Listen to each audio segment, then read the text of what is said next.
Hello and Aloha to everyone on the earth. Time is about 12 o'clock. Today is 23rd of November. I'm going to talk about one of the important components of today's life and Baha'i government, and that would be the economy. Well, I'm not an economist. I essentially have a perspective on the economy by studying the Baha'i books. Today I'm going to be speaking about the relationship of the economy, a Baha'i economy, with social and spiritual matter. So they asked me, do you know economy really? To me, to understand the economy, the way it goes in the world right now, I can tell you that it's like I have to know every little streets in the city of Cairo or in Toronto. There are so many avenues and productions, and demand and supply, and the knowledge of this, that how it works, in my opinion, does not make a person economist. The fact that we know how this operates does not make us a good economist. Because what we will understand, if we are smart enough, that this is a sick economy. It's going nowhere. It's an operation that, like everything else, man hasn't planned. It has evolved in this way. Just like the words that we use, just like the cities that we make, there's no planning in this.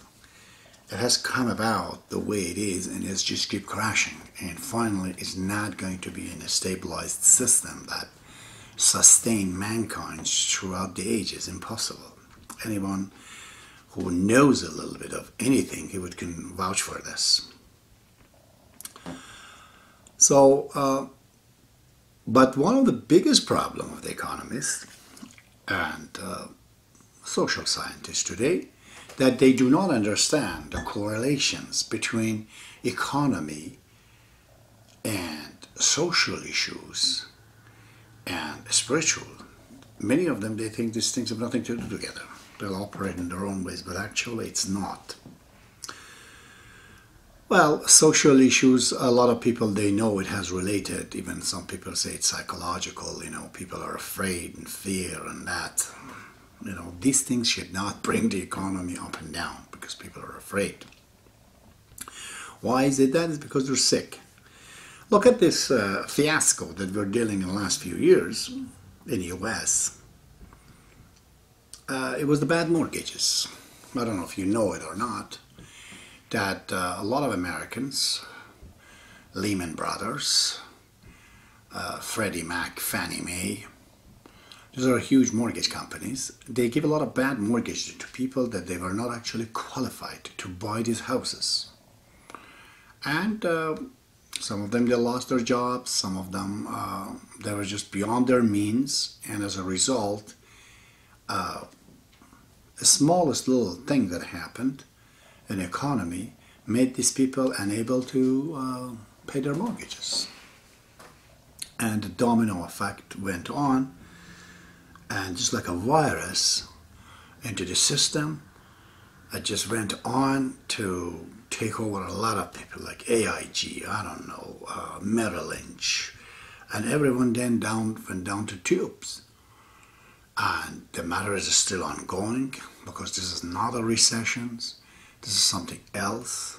It just shows that this economical system that we have as a house of cards is falling down now. And it just waited for one little push to come down. This in return affected Europe and the rest of the world right now. So, I've said this before one time. What would I do? I'm not as an economist, as I said. No, I'm not talking as an economist. I'm just a Baha'i scholar who has studied Baha'i faith. That, by the way, deals with every aspect of human being in a larger scales. The minuteness of the problem is the specialist to get into it. But to me, If that was the problem, really, as they say it is, why wouldn't the United States would not sponsor, back up the people who could not pay their mortgage? Why didn't they come to say, okay, Mr. Joe Blow, you have reason that you can't pay your mortgage. We will back you up. We will pay for you till the time that you could come up with a job or something to pay it. And if you are jobless, we're going to keep continuing to pay your unemployment insurance. So if people had unemployment insurance going on for them at the time they were jobless, and the United States would pay their mortgages, whatever percentage that they would assess individually that people cannot do. In that case, there was no issue for Lehman Brothers to go down because they would say, well, we're receiving our mortgage, our payment, so was Freddie Mac's. But I guess Bush started, I don't know, to pay $150 billion to Freddie Mac, and as soon as he got it, everybody else felt sick and they wanted money. He is responsible for this, him and his team, his administration. So instead of paying the individuals, which U.S., the government of the United States can completely control them. Because you know how much this guy has money and asset, and really how much he can't pay. You be the judge of it, because I have not reached that calculations. That this few $1 trillion that has been given to this big guy on the top as a compensation for what they have lost, instead of paying it into the people down below, so they could start from the foundation, becomes straight and sound, so that way the top would not come down. To me, this is the most common sense way of handling this case, which they didn't. If you don't accept my remedy and my solution right now, we have nothing else to say to each other. But if you agree with me that this would have been a better route to go, a more controlled way, start to build the foundations to go to the top, because the top floor is on the foundation. Foundation are people. Because right now, what they say the problem in the U.S. is that the demand is not up. Nobody wants to do anything. People are afraid. God knows. I remember the summit in Europe, President Obama, he said that when I look at Italy and I know how well equipped is this country, with having everything really intact, but yet the economy is not going well. He said it's psychological. It might be. And that would not be a bad idea to try to relate the psychology of the people, social issues they have, and actually the spiritual matters have direct relationship to bad economy or good economy. So, and I'm asking the same questions right now. I'm saying, okay, 3 years ago, 4 years ago, there was no problem. Now all of a sudden there's a problem all over the world. I'm trying to find out what happened. I'm asking questions. Have we lost the customers? People, they do not want to buy houses anymore. They do not want to buy the cars. We have lost. Mankind has died. Many people. No. Have mankind have lost their needs? They don't need things anymore? Their needs have come down? No, it's not the case. Have we lost our factories? The production means. The equipments, have they gone down? No. Or all of a sudden we have found some huge competition in the third world countries. All of a sudden they are just producing everything and they're grabbing from us. Not really. How about natural resources? Have they gone down? No. Everything seems to be intact. From 5 years before till right now. Then what's the problem? Where is this virus is coming from? Well, as I mentioned, Dahl said that it started, the domino effect from bad mortgages in the U.S. Well, between the health and sick, really sometimes it's just a matter of a virus and a bacteria can get into the system. An economy, a factory makes about 15%, if, usually they don't, profit. So if 10% they lose, the factory is down, of course. So many people in the US have lost their jobs and their houses, and that has created a vacuum. And just things keeps coming down at the top. So when is it going to get fixed? When those people that they caused this in their numbers, and they're still out there in the US, and just as domino, they're keeping it, whenever they can come back. Credit Bureau doesn't allow. These people are defaulted their houses. Can you legally stop Credit Bureau to go into these private people's lives and say that they are able to buy houses? No. Nobody can control that in the US. They're going to keep these people for 7 to 8 years down, so they do not have even the capacity to buy any more houses. Or anything else for that matter, cars or anything else. Because if they can't buy houses, well, things goes up.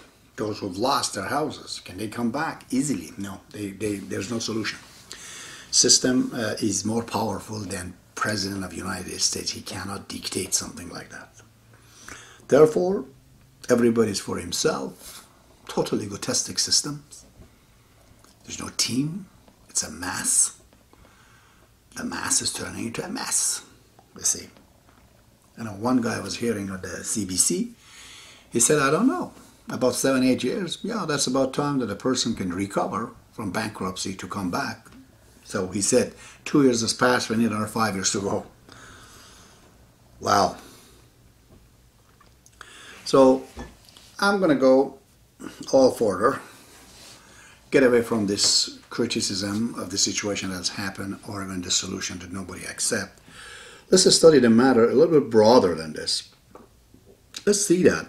Is it truly, as I claim and the Baha'i faith claims, is the economical matter and relations and the laws, supply and demands, have they got anything to do, really, with our social system, social value, and moreover with their spiritual value? I'm going to study this issue on these two aspects.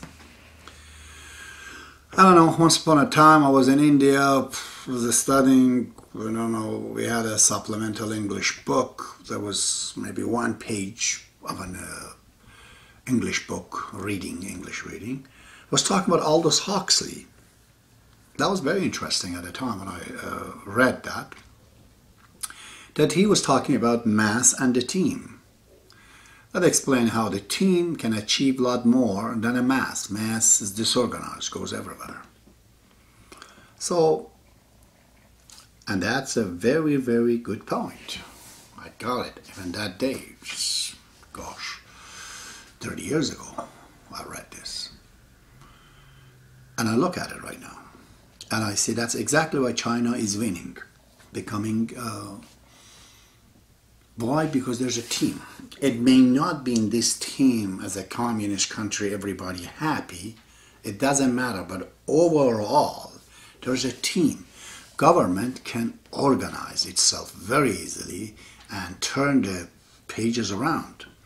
But in US, under the democracy, it has become the demise of its own falling down. Because you cannot control. You can't order the people, for example, that you cannot show these peoples in the credit bureau that they have lost their houses, so they should not be eligible to buy houses. Nobody's listening to that. This is free enterprise, we're free expression, we're going to listen, we're going to do what we want to do. President cannot order that. But not in China. If government orders that should not be there, wiped out, shit gets wiped out. I know it's dictatorship, but look, bad it is. If this was their problem, they could work it. And that's why they're coming up better than others. And this free enterprise that anybody can do anything they want is creating such a chaos that is never, this is a system. Never. If chaos is a system, then this economy has a system. There is no system, really. It's chaotic. It changes its shapes every minute, every time. I was listening to the Prime Minister of Canada, the wise Mr. Stephen Harper. They asked him about economy, national economy, Canadian economy. He said, there's no such thing as Canadian economy. It's all global. You don't believe me? Go ask the experts. He really, truly set the point. You know, people are still, they think, oh, we can be strengthen the Canadian economy without thinking about others. It's impossible. I brought this before, and I said that. To say that this hand is broken, cut, and this hand says, that's not my business. That's the left hand, I'm right hand, I'm doing good and everything. It's not possible. Because the whole globe connected together. When somewhere goes down, it will affect immediately the other parts. So, especially today, the matter has become very, very global. I'm looking at the means of communications in the last, not even 50 years. 30 years, 40 years. From TV to movie to cell phones, internet, computer, and whatnot. We have come to the point right now in Canada, you could buy the program and watch live the streets of Japan, or right now any streets you want, right on the Googles. They provide you that. Anybody you want to know in the world. We're that close right now. And this is a very, very important point. I've thought about this. What made us originally that we became a village? Well, maybe we were one day in jungle and we saw some beast attacking us. Another guy was there, came to help us, and together we could beat the animal. And then we found out, hey, togetherness is good. And then we increased, and we found that this togetherness is making us to deal with the enemy better. And that led to have a village. Then there were a few villages around, and there we saw the other enemies were coming, wiping out one village. Then we saw that, you know what, if we get these villages together, we probably can create a province, an estate, a bigger system. And as it went on, as we grow more, whether it was enemies, there were needs and necessities, languages, religions, and whatnot, made us, those factors made us to create eventually the countries that we have had right now. If those things are studied properly, look at today. From the time that Baha'i faith incepted in 1844, 100 times more at least, mankind have become speeded up. 100 times more. There's 100 times more factors that is closing us together. All these countries. Scientifics, process, medicine, everything. But we have not been able to manage to organize ourselves into a universal government. That's our problem. If those are the reasons in the past that made us a country, made us a province, made us a state, made us a village, those elements and factors are already here, long overdue. We do not have an organization, international organizations.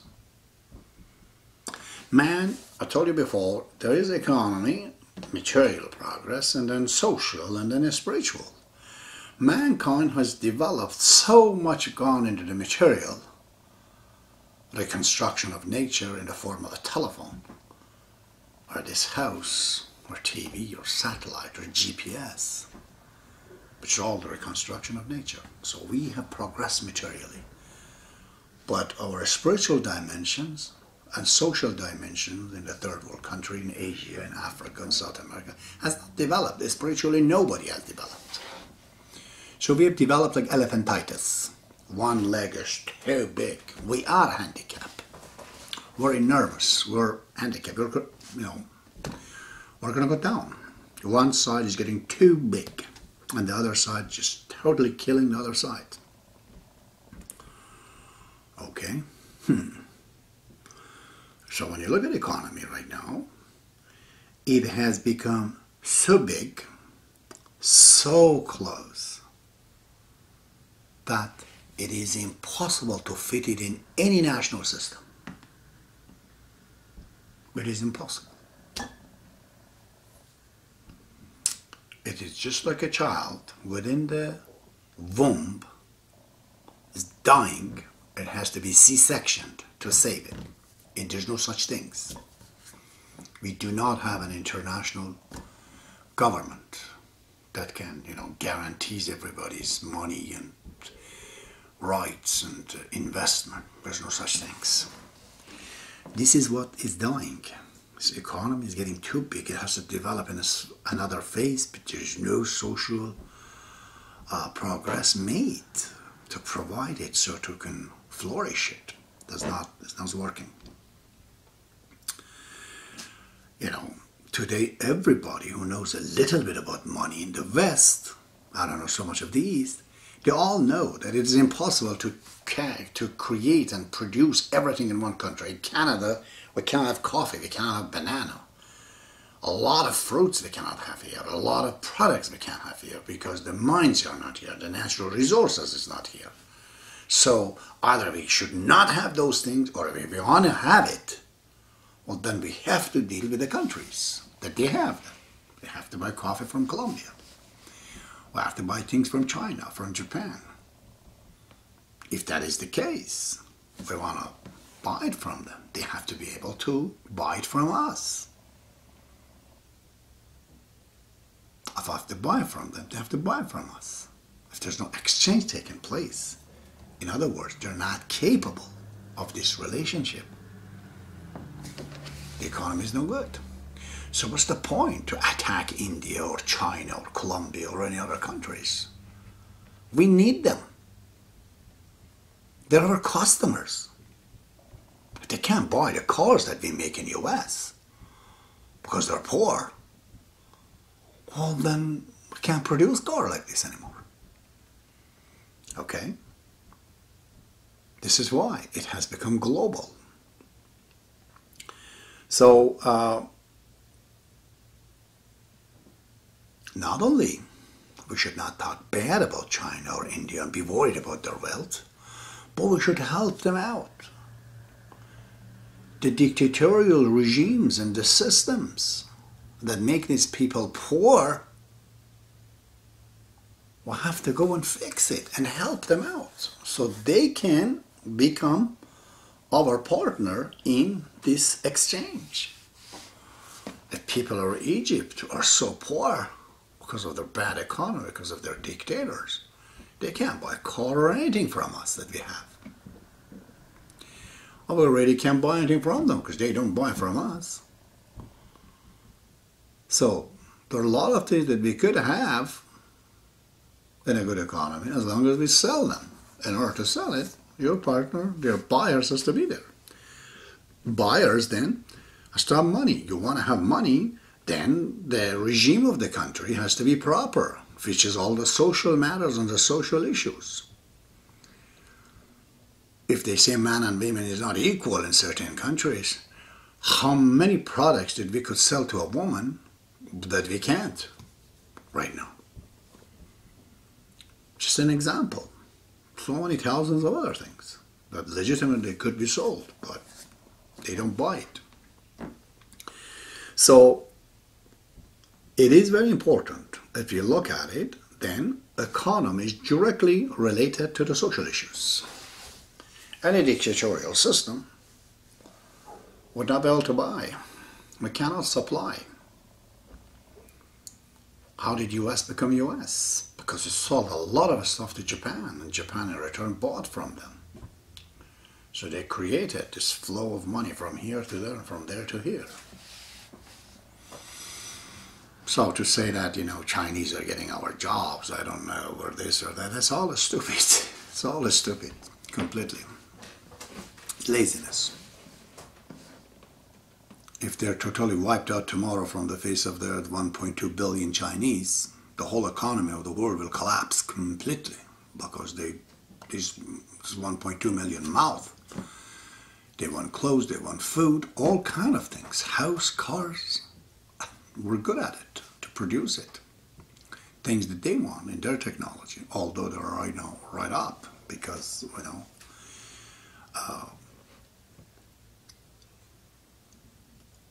a lot of it is the effect of maybe what we taught them. But in these situations, I've written some example. You know how the social issues are important. Let's just give you one example. This Canadian guy who has a few $1 billion and he wants to invest. If he goes from Ontario, province of Ontario, to invest in province of Alberta, he is totally safe. The government of Canada, the Federation of Canada, will support him under the laws in Canada that is written that he knows what it is.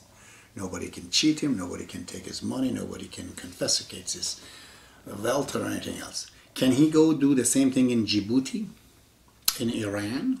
Yeah. He's going to make a lot of money if he could go and start this in Djibouti. Because there are a lot of workers there, they could get into the work and he could teach them and he makes 3 times more money. But he can't go there because there's no system to guarantee his money, his wealth. No. Why then? What other answer is to this except an international government, a universal government that just like Federation of Canada that keeps the provinces together, then we have an international government that guarantees the investment of everyone, everywhere in the planet, with the system of the courts. So people cannot just say that under the national law, I'm confiscating all your monies. Iran did to a lot of countries in the world. Nobody wants to invest there anymore. As a result, people are so poor in Iran, so poor. And it's the biggest natural resources are out there, from the copper to uranium to oil, name it. They have wood, they have everything. But people are so poor because you need outside investment to turn those natural resources into jobs for people and into money. The lack of international government and universal government is a recommendation of Baha'u'llah. Right there it can be felt by anybody who has few million and billion dollar. They can tell you that. So investment cannot go around, money cannot go around because there is no international government. So it is clarified right now to you that it is directly related to the social issues, economy. But is it related to the spiritual values? Oh yeah, very much so. So I'm asking questions from somebody who has few $1 billion or millions, who wants to create a product, any product. What does he wish for his investment on making this factory and making this product and selling? He likes to stay in this business for as long as he can, permanently. Okay, everyone says, oh yeah, that's what we like to do. So, I'm then asking these questions. Can you go sell a product that actually make people sick? Whether it's a soap, whether it's a soup, whether it's internet, whether it's games. Go on. Can you do that? Make people sick. Can we do that? What's going to happen if people get sick? They eventually die. Okay? And once they die, you lose your customer. People find out what you're making is actually no good. It is causing problem for people. You lose it.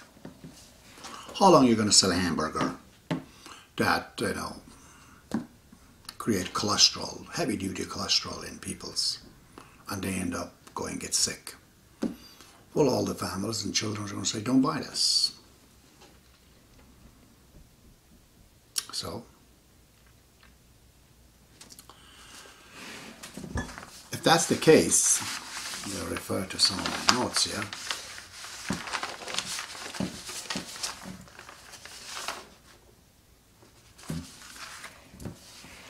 If that's the case, we'll have to then produce something that's useful. Something that in the course of time is not affecting mankind in a bad way. It's not harmful to him. Because they eventually find out when people get sick and they die. So, coming up again to the answer. People telling me that, oh sure, you want me to do first class material here, and you want the Chinese on the other side of the world, they make things the way they do, and people, they want cheaper material. And as a result, what's going to happen to us? We're going to go belly up. I'm trying to make a tire for a car that lasts 2-3 years, but my price is $150. This guy's, I don't know, from somewhere else is making some tires for $80 under the free enterprise. People say, hey, $150, I'm going to pay $80. But this tire is not very good. So they say that if you're honest, the dishonest people, the bad people, the careless people are going to beat us up. What's the answer to that? An international government, a universal government again. That universally creates the laws and a standard, not like this ISO, and a standard under which a tire has to be made, under which a soup has to be made, under which a medicine has to be made, under which the food has to be regulated. Everything internationally to be regulated, as it is in Canada and the United States and some of the Western countries. In that case, Chinese or somebody else in India or somewhere else in Africa, they're not going to make product with a different substandard system. They can't, because it has to meet the standard. Therefore, we're safe that way. On the other hand, advising the people, the same international system, what are the things that are bad? This internet and the game is bad. Psychological effect of it is bad. It makes children to become stupid. They don't want to talk to nobody. It cuts their communication system. They cannot interact with people. So they can create and formulate families in future. Right now, the whole system is based on that they make more money, whatever the consequence is. Well, the consequences is this. Some people, they come in and grab some fast money and make the whole nation sick. Don't have money to fix ourselves. We die faster, we get sick, we can't work it, we're depressed. We go down. The productivity of United States, a good example, in the West, I don't know, in the last 50, 60 years, has created so many sicknesses because of these wrong, unlawful, unhealthy, irrelevant, satanic products in all levels, whether it is food or cigarette or alcohol or internet game right now, anything. They have created a situation that there's a pseudo need in people. People didn't need these things, and they said, you know what, we're going bankrupt. We're going to have to create new needs. What to do? Makes VCR, makes camera, makes so many things that people, they have a lot of need to buy these things. And as they go to buy these things, we get rich. And these people, then one cannot support the family. The wife has to come in. Then children are left alone. They're not, brought up by their parents. They say, okay, we have a product for that too. They say, well, this hamburger is going to kill people. They say, oh, we know that. In 30 years, we're going to already make all kind of medicines for that too. We're going to sell them as they come in. So this is what Karl Marx says. The capitalism finally wants to devour people and basically to destroy himself, because we are the prey. We're the one who buy. And we then cannot buy anymore because we are completely impoverished and gone. So today I wasn't talking really about the Baha'i economy. I was just giving you a perspective. I will be speaking about the economy, the Baha'i economy, later on, which essentially it's a capitalistic system, but has got a lot of leash on it. So many leash that it turns it into a social capital system. But it's also a spiritual system in which you are not going to create the products that socially, psychologically, materially, physically, spiritually hurts people. There are people on the top that they are looking at this and they would not allow it. So in an economy where the government really does not carry any economical productivities or factories, they will not own any of that. It's all in the hand of people in a Baha'i economy. But the government, as a representative of people, they are inspecting every system to see that it is good for the people that they've elected them. They will not actually, the free enterprise in such sense will go on, but it has serious leashes on them. There's a definition, minimum definition for poverty. Not working, it becomes illegal. Everyone has to work in a Baha'i economy. Everyone in the planet. Okay? So,